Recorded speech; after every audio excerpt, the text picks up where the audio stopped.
Hello and welcome to this special edition of the Russia House. We're talking about people's diplomacy. I want to thank the National Unity Club for organizing these podcasts, and I want to thank Itar Tass for being graciously allowing us to use their historic headquarters in downtown Moscow. The importance of what we're doing here cannot be overstated. It's essential that Americans and Russians start to have a dialogue, that we work through whatever problems that we have. And we learn to come together in agreement on problems that should unite us, not divide us. In the case of the Ukrainian conflict, oftentimes when Russia says, look, crimes against humanity have taken place, the Ukrainians are behaving in a criminal fashion, it's dismissed in the West as simple Russian propaganda. But we're not going to solve the problem of Ukraine unless we address all of the issues that are manifested in this problem. And there have been human rights, there have been violations of international humanitarian law, and the man who knows this better than anybody is Ambassador Rodion Moroshnik. Thank you very much for joining me today.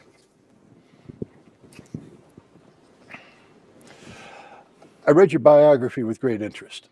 First of all, we're both historians. You're a more advanced historian than I am with your degree, but we have a love of history.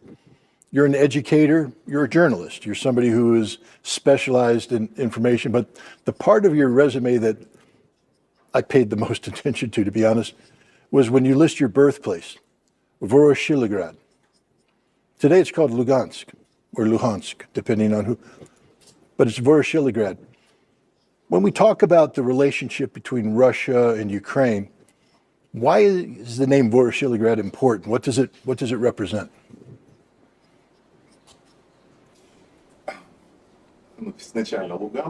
It was Lugansk, or the Lugansk plant. It was like the city in the end of the 18th century, and the connection is that it's a industrial city. It's a city that started from the launching of the special metal plant, that is the foreigners that brought this technology. In 18th century, we even had to cut Russia from technologies. So how they would do the foundry of the liquid iron, that's the forged iron. That's how Lugansk came up at that place where they started the plant. It was barrels, that was bullets for the bigger guns, and now Lugansk was created in the 18th century. It's an industrial city, a Russian-speaking city. It's a cast iron production city. It's a city that's not nationalistic. The region district is not nationalistic. We have about 130 nationalities there, that they went there, came there, joined this district to have money, to make money, to have a life. It's just a special district that was organized in special conditions, and it carries a special character. We talk about in the Lugansk People's Republic. They never had nationalism. Always Russian language, always emphasize on respect to people of different nationalities that came to work on metal, do mining, working in the chemistry department, grow the bread. To work together, to live together. That's a special character, trait of Donbas. And Voroshilov Gladys, everything is simple. Klim Voroshilov, he was one of them. We called him the Mr. President of the USSR. He was the head of the presidium of the government of the USSR at that moment. And starting from 1935, being the head of the army, and there came a decision to rename Lugansk to Voroshilovgrad. He was a marshal, and only when he died in 1969, they again changed the name, and in 1991, when the USSR fell apart and hysterics started, then the name back again was Lugansk. But Klim Voroshilov, he is quite an honored figure, important person who was from that territory. I know there's a statue in the center of Lugansk, Voroshilov on a horse, so I know he's a deeply honored person. You know, it's it's fascinating to hear you talk about Lugansk and the people, and they're not Ukrainian nationalists. They are people who maybe are part of Ukraine geographically, but their soul, their spirit, their language, their culture, their religion is Russian. In 2014, after the events of Maidan, I'm not going to say changed sides, but you identified with an independent Lugansk as opposed to it being part of Ukraine. Why did you feel the necessity to become independent from Ukraine? Because that wasn't the Ukraine I knew. In 2014, there was a revolution in Ukraine. When Maidan took place, there was a coup, and it was not the country of the Slavic origin. It was Orthodox state. That was friendship, brotherly republic for Russia and other CIS countries. So they changed the vector at Kiev in 2014 when they started to have a chaos there and revolution instead of when legitimate president they put a puppet, another one, third puppet on a position of the president. And these puppets in Ukraine, they continue the bloodshed. They changed the country. Honestly speaking, they sold it, just sold it for their own whatever money, their own wealth, their own future at the West, for some kind of big money. They just sold the country, not the land, really. They sold the land too. They sold the country. They sold people. For today, they sold the resource that is very actively that they use for having war and military action, because Ukraine today, not just the live resources, we're talking about the live stream. They don't have anything else. They can only catch the people outside on the streets. They can give them Western guns, give them Western salaries from the money that West gives them, and go die for the interest of the West. There's an analogy that we have that during World War II we had collaborations, the organizations like ONUPA, as Ukrainian nationalists, right, the army. They were not independent. They were satellites of the fascist Germany.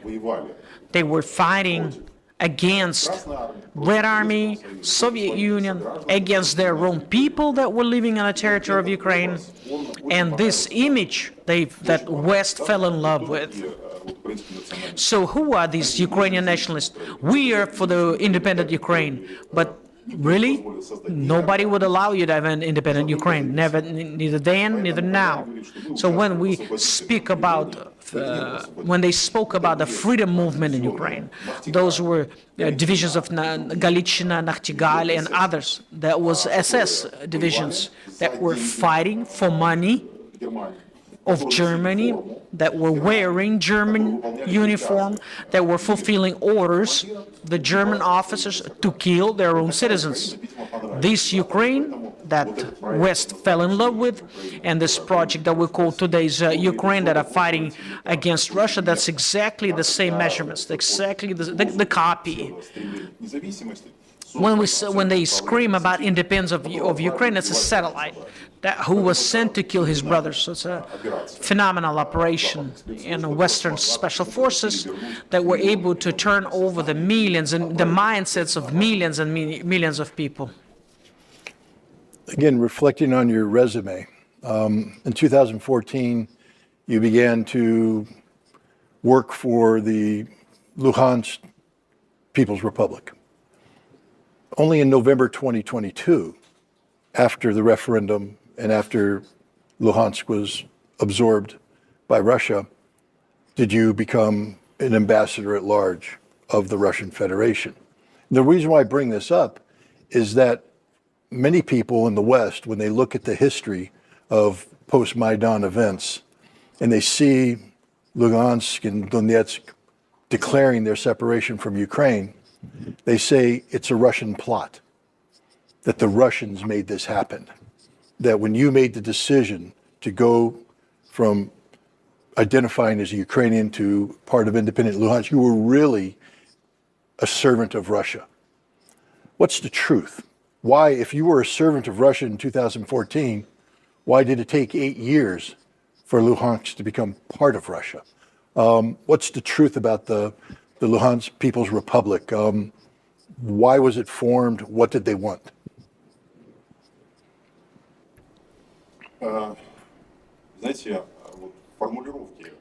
The formulation of your question, there's like a double bottom. It's not given by you, but really by the stereotype of what West says. The problem is this: it's not us that we refused from Ukraine. Ukraine was reformatted as a country animus to Russia, to their own roots, fundamental things. The person is self-identification is like three things, right? Really, the language that you speak, the church that you go to, and the story and traditions that you follow. Ukraine, they changed it all. They had to fight with all those three positions that were not according to of what I had when I was born, with what I lived with till I became 40. That wasn't there. You know, I was an Orthodox country. Today, Ukraine says we have pressure of the Ukrainian Orthodox Church, and they try to close it down, put the priest in a jail, and there's a war against one of the fundamental basics. The number two is language. No, language would be the first. Nobody spoke Ukrainian in Donbas. Tolerant to Ukrainian language, took the information, they swallowed the information in Ukrainian language. There was no conflicts. Yeah, there were problems when a person would come to the court and there was a decision in Ukrainian language that he couldn't really much read. It was a big problem. Now in Ukraine, they don't support Ukrainian language, but they forbid also Russian language. Not support and forbid, and they tried to change the history. Donbass was industrial heart of Russia, Russian Empire, and the borderline where was an administrative borderline on a Lugansk region. Then now it's a Lugansk People's Republic. It was drawn because of the Brest-Litovsk peace treaty, when this Ukrainian part, Malorussia, Small Russia, all these republics, they were given to the Germans. Till then, there was no eastern border like this, and people were not identified like living as Russians, Tatars, Ukrainians, anybody else. I've mentioned this, about 130 nationalities there. So this way speaking that you know, I never went anywhere. I've never changed the sides. I had the same principles as yesterday, today. My motherland is the USSR. Yes, it was reformed when they tried to do different states, you know, brotherly states, but it also degraded all the war state between the territories. So what happens now and what we see Kiev is today, there are less Ukrainians than the ones that are fighting like Russians from the Russian side. They're fighting for their motherland. They're fighting for the faith, for their territory. What is Kiev fighting for? For what West would like? We don't accept those things. So who is guilty and who is right in this situation? When your identity, the identity of your motherland was changed, then what do you have? Just the name Ukraine, and behind Ukraine there's a pro-Western state that you can use to fight against Slavic people, like you know in Russia and Belarus, that we all have Slavic roots from one root, from one people. But when people go against their brothers that are really one people, you know, one. It's the most difficult thing and a bloodshed conflict that can happen on such soil. So myself, as I followed my life for the principles, I follow them today. I count it necessary to be on Donbas territory when Kiev had revolution, when legitimate power was changed into the puppet power. I could not support what they believed in. I didn't call Bandera a hero. I didn't want to say that destroying churches was a good thing. You know, my mama was singing me a song to go to sleep in Russian, but I perfectly speak Ukrainian. My dissertation I had in the university in the Ukrainian language. I speak both languages, but my native language is Russian, and it was forbidden for me to speak in Russian. I don't accept that. You spoke of the history of Lugansk, and you said that the border was defined by a treaty. But before that treaty, there was no border. That means that the people of the Lugansk region and the people who live west of the Lugansk region are the same people in principle. But after 2014, you were called a terrorist. And the people that lived in the Lugansk People's Republic were called terrorists. And the Kiev regime instituted an anti-terrorist operation. And by relabeling you, that enabled them to carry out horrific crimes against the people. Today, as an ambassador at large, the investigation of these crimes is your responsibility. Before we get into the specifics of the crimes, though, just from a personal standpoint, doesn't it sadden you that people who, you said, from the same root comes the Russian and Ukrainian people, why is it that the Ukrainians who aren't part of the Lugansk People's Republic, why do they tolerate their government carrying out crimes against their brothers, against their uncles, their cousins, their neighbors, the same people? How did this come to be? For me, it's most painful and most difficult questions.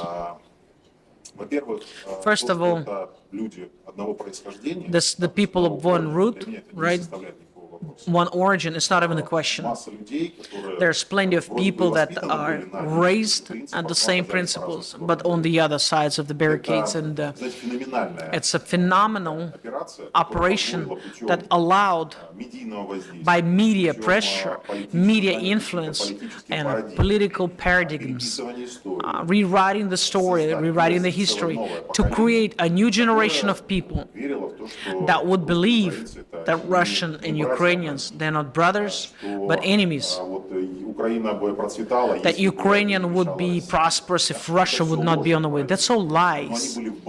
But they were all seeded into the mentality of people during, I think, about 24 years that were prior, the 2014, during Ukraine, that thousands of non-commercial organizations were working in Ukraine. And they did not work with the high authorities. They worked in the villages and the cities, giving their version of the story. They carried them the story, hey, you don't speak Ukrainian? It's your problem. It's you really have to study Ukrainian because you live in Ukraine. The one who lived in Ukraine all the time spoke in Ukrainian, and something changed. He says, you know, it's not your land, not your house, not your language. You have to restudy, you have to relearn, readapt. So it's a phenomenal operation that took place, phenomenal. And if we talk about it's like was a reformatting of the mentality, loading new data, using media, using regular personal communication through activities and communication and political paradigm that people were participating in that were already pro-Western preachers. They studied at the West, they were financed from the Soros funds, and like him, they went through certain structures that were created at the territory of Ukraine. For example, like 2005, we had a phenomenon like the newsroom, like a young journalist would go into rebellion. They called it a rebellion because they went through a special non-commercial organization. I'm not going to name them. I don't want to give them extra attention.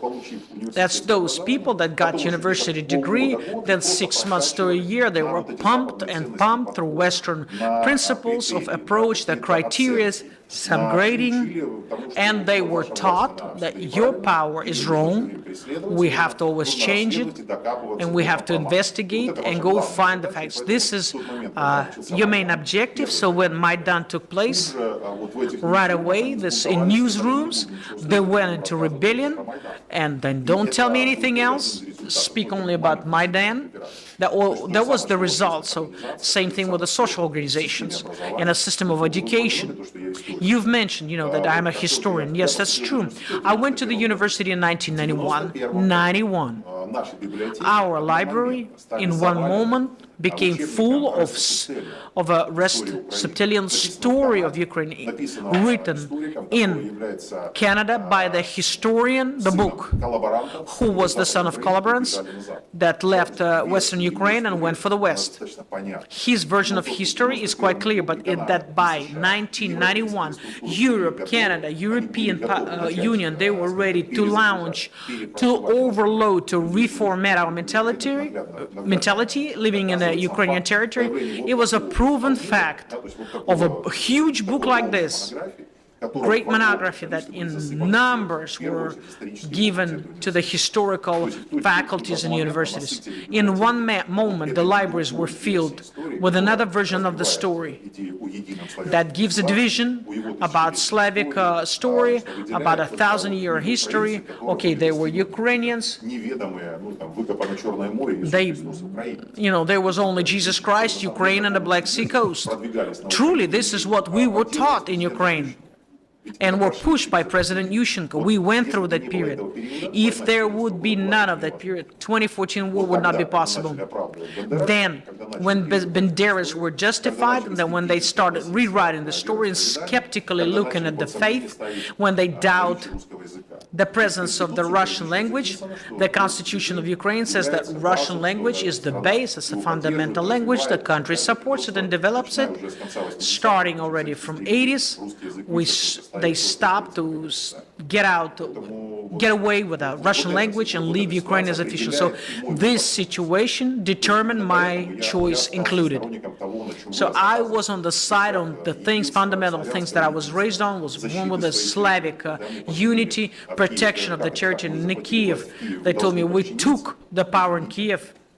We said, no, we're not going to obey. We will protect our principles, our beliefs, safety and closeness with Russia, the roots. And this is why I started moving in the way I moved and in my professional career. I was quite a high official until 2014 Iraqi, but I didn't think possible. I never betrayed my principles, and I never did that at 2014. I never had I didn't want to color myself in another color. Thank you very much for explaining. I don't need to remind you, but I'm going to remind the audience. I'm speaking to an American audience that's infected by Russophobia, which means that we don't have a genuine appreciation for the facts of the situation. So this is why this conversation is so important, because maybe my questions sound simple sometimes, but sometimes from the simple questions come the best answers, especially when addressing people who aren't empowered with the basic fundamental knowledge. So I really appreciate you taking the time to explain this. But now let's move on to these documents here. You are responsible for investigating human rights violations and crimes against humanity that are taking place in the territories of not just Lugansk, but I believe the entire conflict. These are serious allegations that you've put down. In America, this will be called propaganda. I'm going to bring this home and I'm going to study it, but I'll be accused when I come across the border, when customs opens my suitcase and they see this, I'll be accused of trafficking Russian propaganda. Why isn't this Russian propaganda?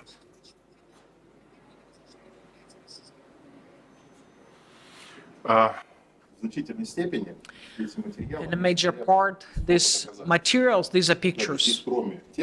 Except for the text that you see, there's a direct data, pictures, the people that were harmed, the buildings that were destroyed. All this is in this photo, video, with a minimum text and comments and historical context.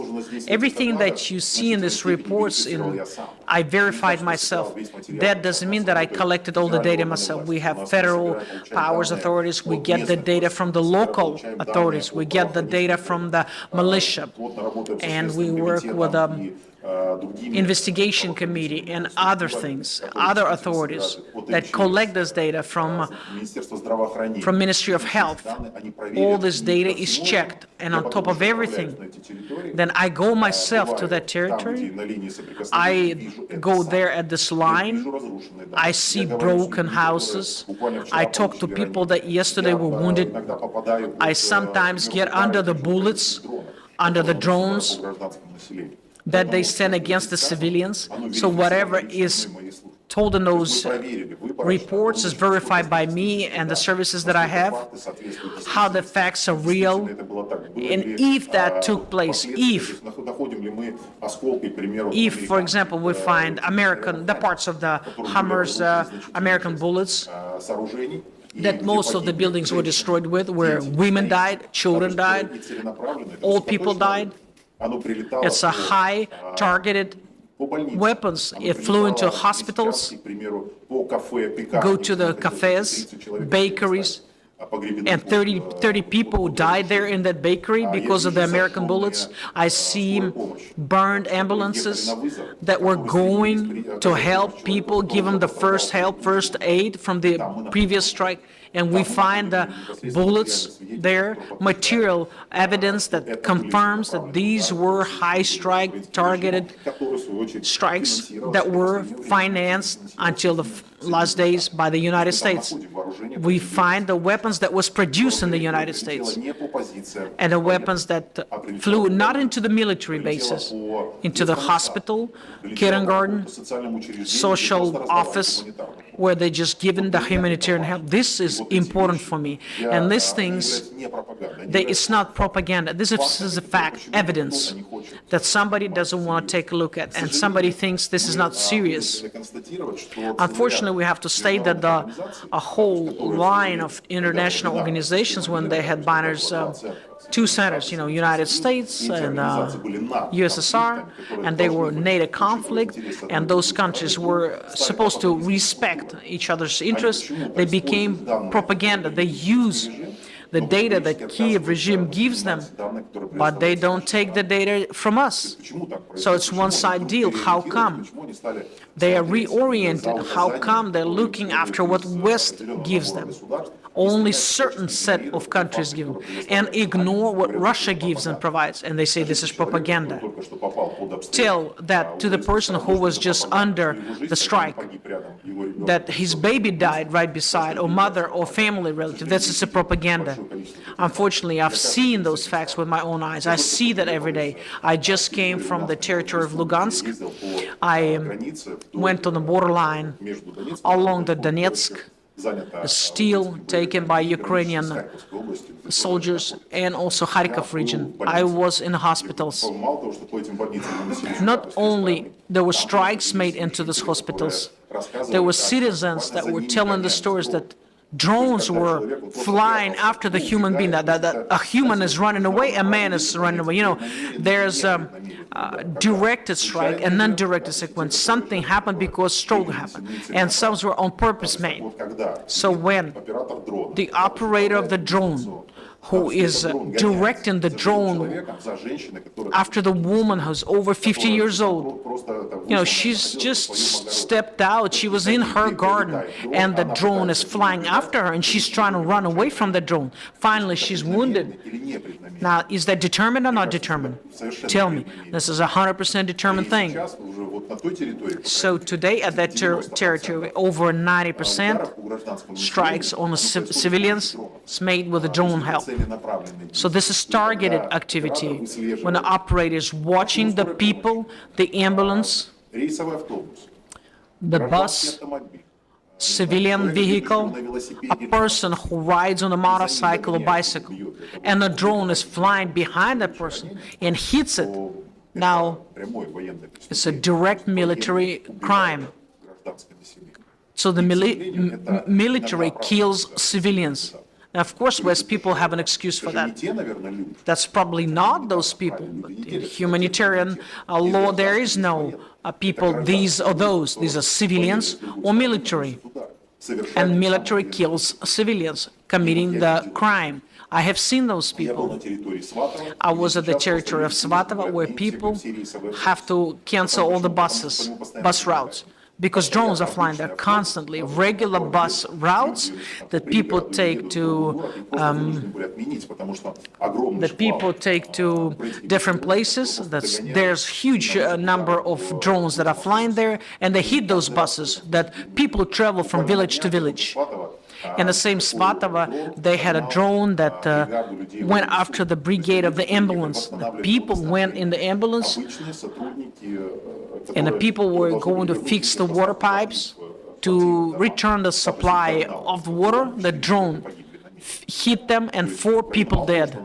Ukraine not only hits the civilian objects, they also stealing the hope from people to infrastructure, to restoring medical help, to help with the fires.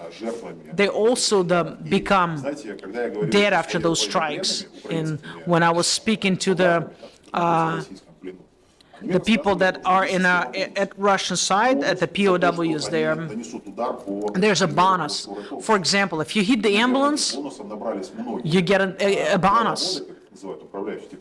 You know, those managers that manage the drones on the territory of Alyoshka. That just happened. It's a Kherson region where in 1 month, in a couple of months, they burned 12 ambulances, 12 trucks that went there to help somebody. And Ukrainian drone just burned it to the ground. How do we react to it? How do you say that it's a propaganda? You know, I don't have enough fantasy for that. Peoples that call it a propaganda, they're more creative, they have more skeptical approach, and in their head they divide it.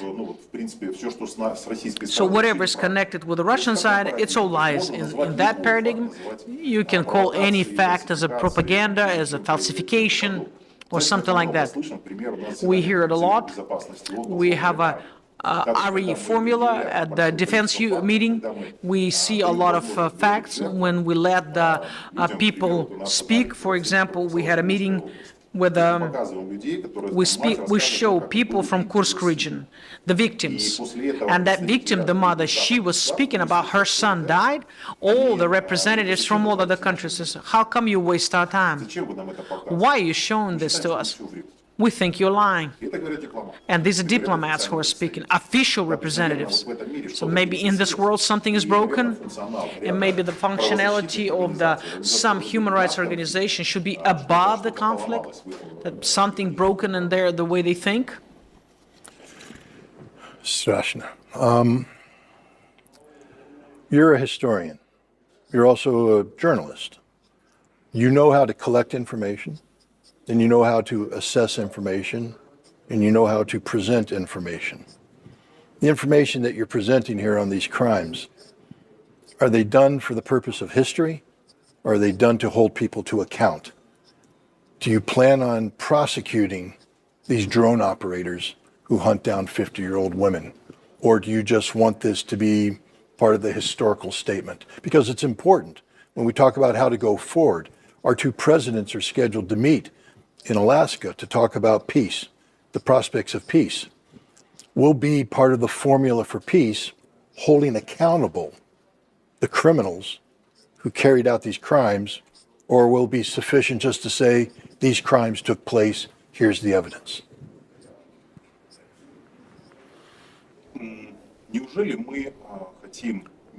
Do you really think you want the peace where you ignore the rights and the laws of the international laws, human rights? Do you want to live in a world where military war criminals would not be, you would think it's not politically motivated?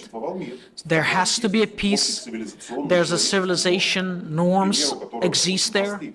The examples are in Geneva Convention, where they laid the foundations and the number lists of the paperwork that is a foundation for the humanitarian law.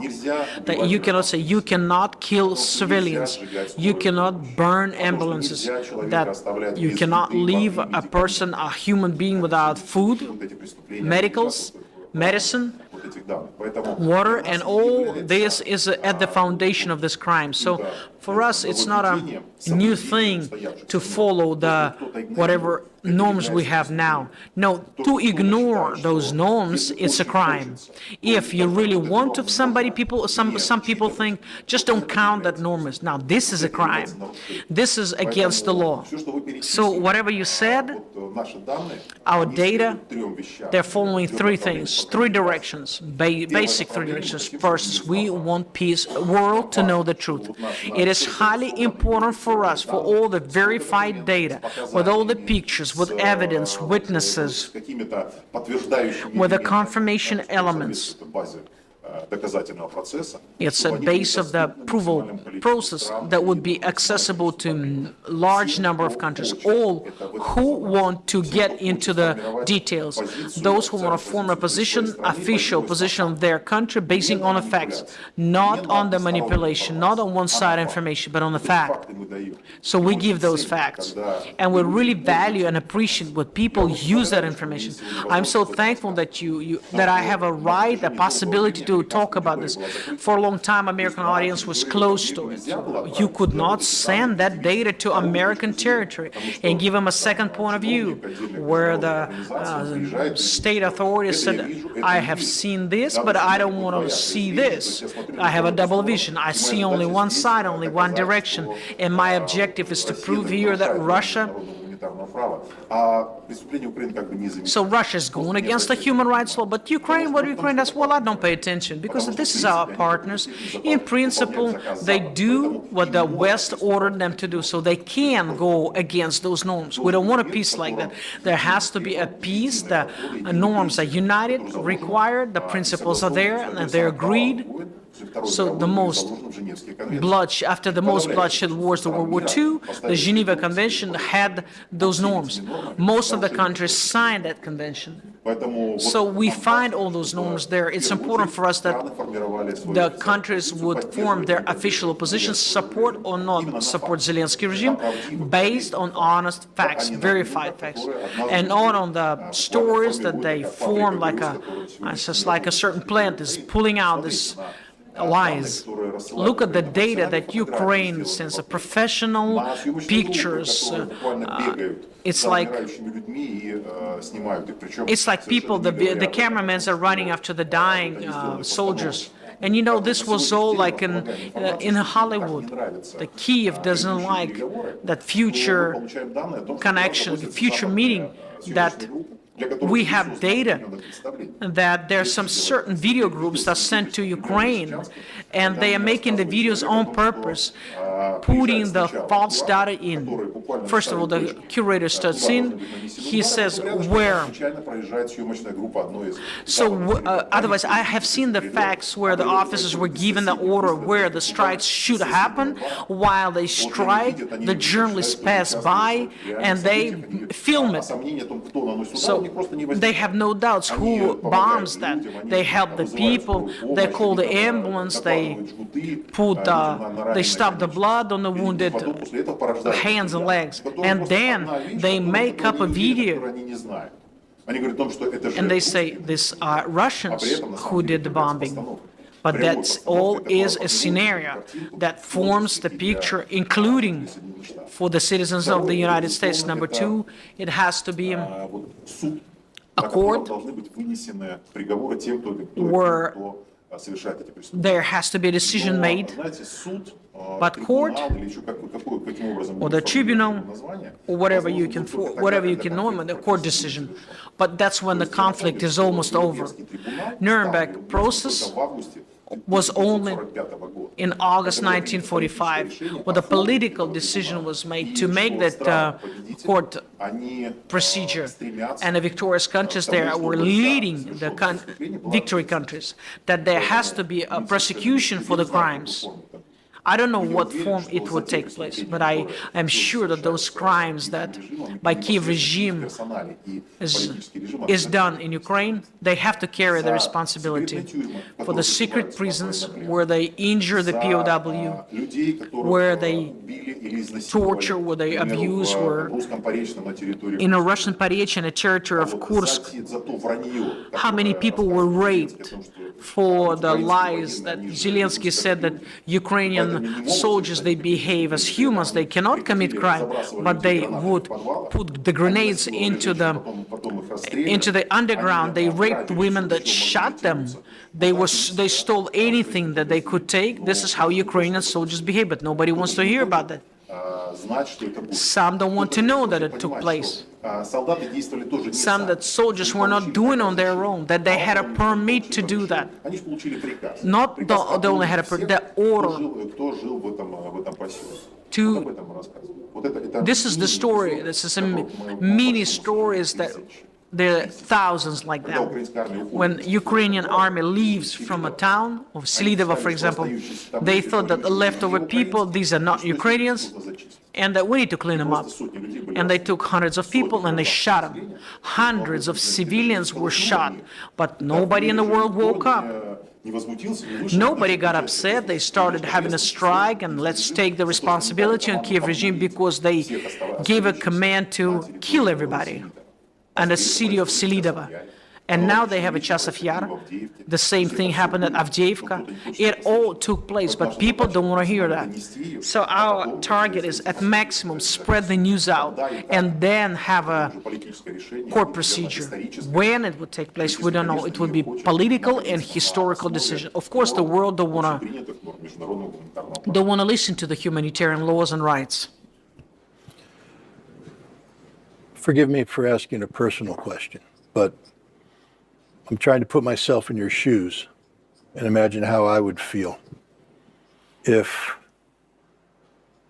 doing this work, this horrible work, it can't be enjoyable, seeing the suffering, only to have the world dismiss your work because you're Russian. Doesn't that dehumanize you? I mean, what's the impact for a Russian like yourself and the Russian people when an honest man like yourself, a trained historian, trained investigator, prepares facts with photographs, not just text, but photographs. It's here, proof. And the world says, no, it's lies because you're Russian. If I took these reports and I reformatted them so that the victims were Ukrainians and the perpetrators were Russians, fictional. I've just changed it. The world would embrace this report. It would be on headlines on every newspaper around the country because, of course, the Russians commit crimes and the Ukrainians are the victims. But here you know the truth. We're the people of Lugansk, Donetsk, Kursk, Belgorod are victims, human beings. But the world rejects it.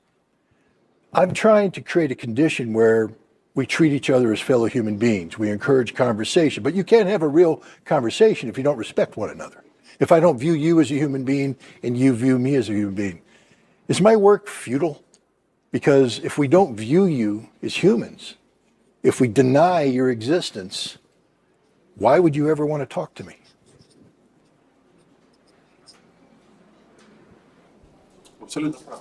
You're 100% right that at a certain moment, the channel of communications, the control channels, they allow people to make virtual picture, not the real one, but the ones that was ordered for and paid for, the ones that was produced in expectation of certain separate political decisions, some social reactions, forming the point of view, the public point of view. Even in Ukraine, they're so in detail treat mass media that they came to a certain phenomenon. Ukrainian constitution censoring is prohibited, but they control all mass media. So every channel, TV channel, they have the same material.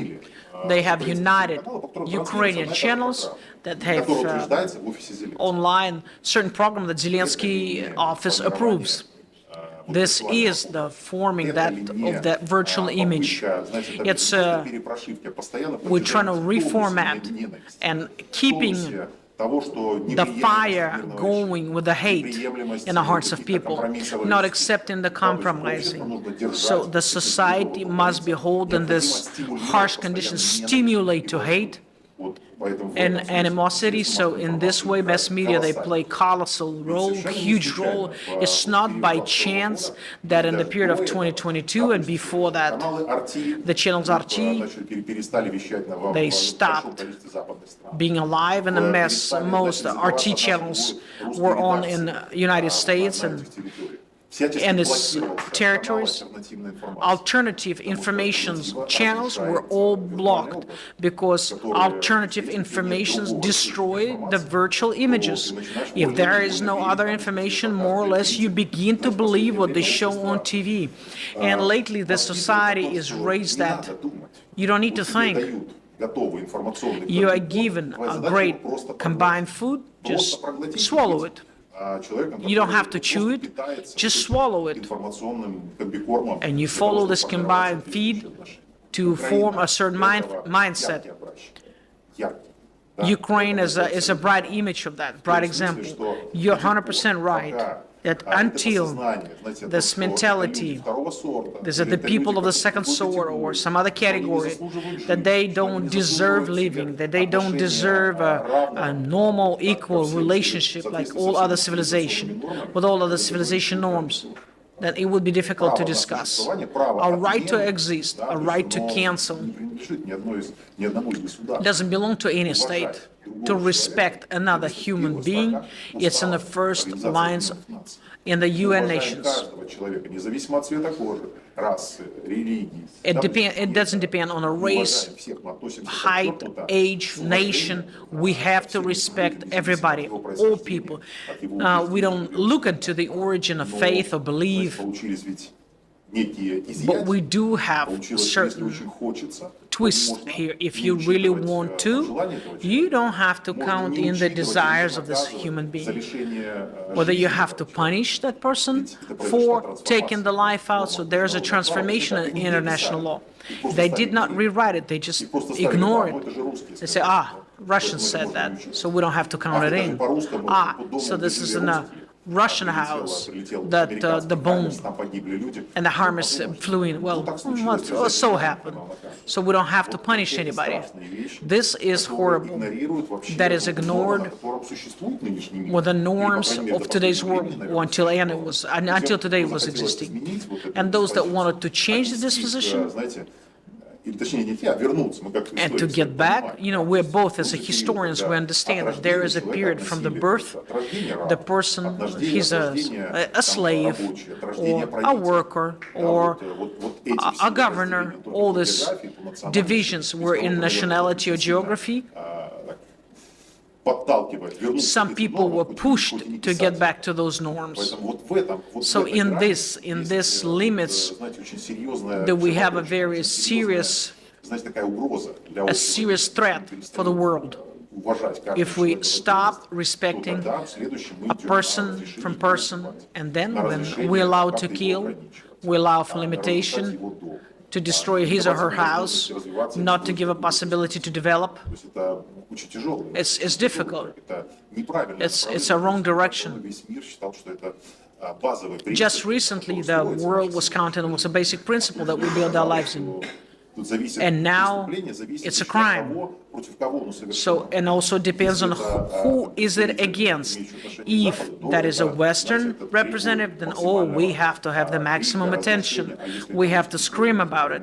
But if you can ignore it or not notice it, one of the reports I've read, a very phenomenal thing, that at the territory of Kursk region, we did not commit any crimes. Why? Because Zelensky said that Ukrainian soldiers behave themselves as people. So what right do we have not to trust Zelensky? Really? The person who lies 90% of all what he says, that his words are something that weighty, that they don't have to be checked? Great questions I have. Those international structures and mechanics that we have, they went down strongly from the principles, from basic foundations of the humanity itself. So when all that happens and there's a twist, we have to fight with our information and data and prove that, please pay attention to these facts. You must pay attention when you evaluate the current situation, and to give the legal legal grade according to the norms. You know, there's a biblical phrase, the golden rule, they say, do unto others as you would want done unto yourself. I'm an American, and I would hope that if somebody committed crimes against me and my fellow citizens, that these crimes would be identified, recognized, and that justice would prevail. When I think about Lugansk, Donetsk, the Donbass, I have friends who live there. I know many people in America who have family there. So these crimes are personal. They impact me personally, and they impact me from a humanitarian standpoint. As an American, we're supposed to stand for certain things, have certain values. You know, we helped write the humanitarian law that's on the books today, so we should take the lead in enforcing it. But we're not. We have failed. What I can say is this, Mr. Ambassador. I will take this work back with me to the United States. And I give you my word that I will read it and I will incorporate it into my work, that I'll make sure that your work is known to the American public. If I had done this a year ago, I would have been arrested. You spoke of Sputnik and RT being shut down. They shut me down. They raided my home, the FBI. They accused me of a crime. The crime was simply speaking the truth about what was happening in Ukraine, in the Donbass. But more importantly, the biggest crime was wanting to promote friendship between the United States and Russia. Fortunately for me, I have a new president, and he has made the decision that free speech is indeed free, even if it goes against the policies of the United States. But he's also promoting peace. Hopefully that will work. Hopefully our leaders will come to an agreement. But from an American standpoint, it's up to me to continue to push my president, to encourage him to keep moving forward, to do it peacefully. And I need knowledge, I need power, I need information, and that's what this has provided. That's what this conversation has provided. Mr. Ambassador, I thank you very much for joining me today. It's been an honor and a privilege. I want to present to you a gift, a book I wrote. This is about the danger of nuclear war, but also the importance of arms control. And as you know, there can't be arms control unless we have communication between the people. So what we've done here actually, I believe, is to provide sort of a lesson for maybe our authorities to see how people can communicate and move forward. But I'd like to present you this gift in appreciation. Спасибо вам. Thank you very much. Ladies and gentlemen, this has been an absolutely fantastic conversation. I want to thank you for joining me today on the Russia House. I want to thank you, Mr. Ambassador, for exposing these hard truths to us. And I promise you, and I promise the people listening, that these truths shall be pursued. And again, a biblical reference, the truth shall set us free. Thanks for joining us here today.